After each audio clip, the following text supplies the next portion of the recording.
Hi, this is the first video on building and publishing a game in 8 weeks. Each week I'll release a playable version of the game on Congregate. The link to version 0.1 is in the description below. There's also a link to the weekly blog on this at gamedev.net in the description. I'm using Unity for the build and Photoshop for what little art I can do. I used it to make the buttons this week. To start, I had some tiles. Oops. There we go, tile. I had some tiles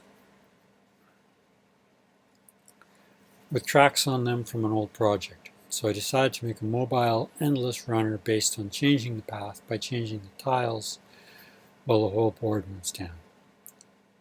I'm using Crossy Road as my reference app.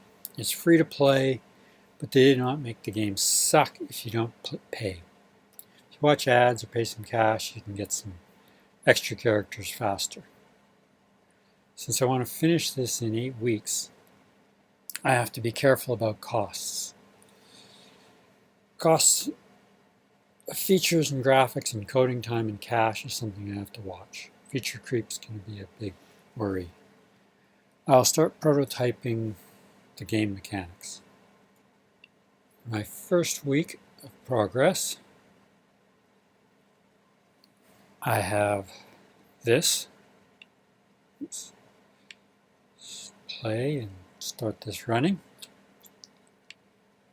The tiles slide down, and if you're at the bottom, if you're on the bottom row of tiles, when it's destroyed, it's game over.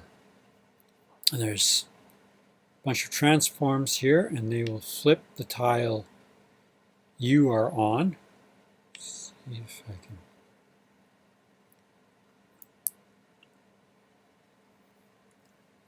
And then they have a cooldown time, so you can't keep using the same one in a row. I used radial fill on them. Where's one I can flip here? Used a radial fill down here just because it was pretty easy. Let's see.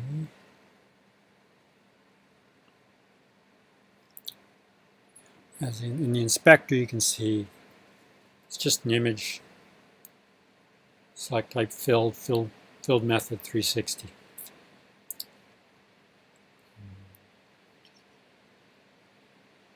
Didn't make any special graphics or anything to do it.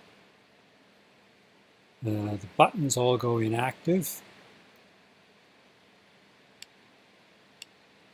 when the tile's rotating, so you can't rotate a tile that's already rotating. That made coding easier.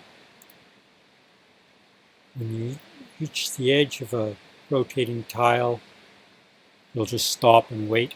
That also made coding easier. When you bump against the edge of the board, you get points. When a row goes off the bottom, you get points.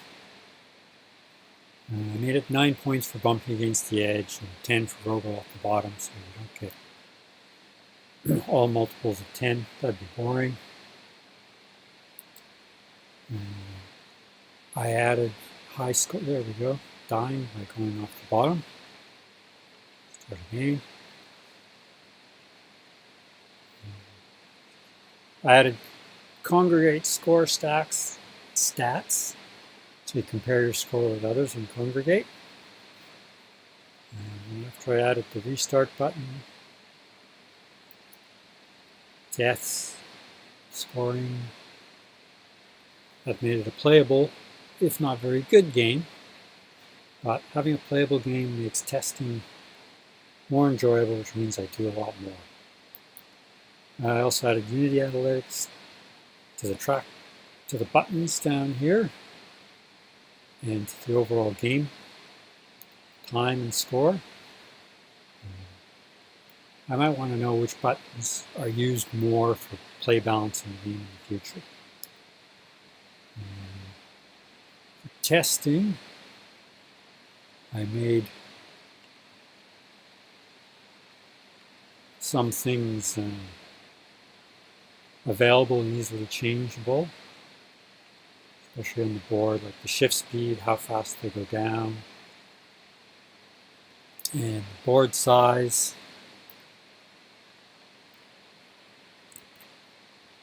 Oops. That here. You change the board size before the game starts.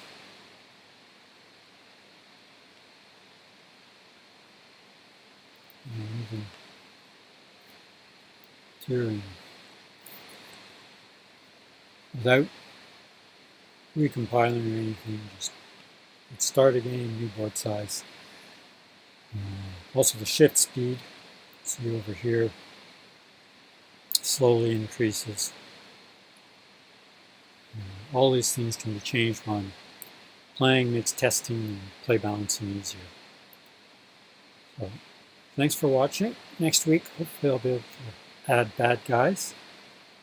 So, please go and try out the game in the link below on your PC's browser. Give me some analytics to work with and maybe make a better game. Until next week.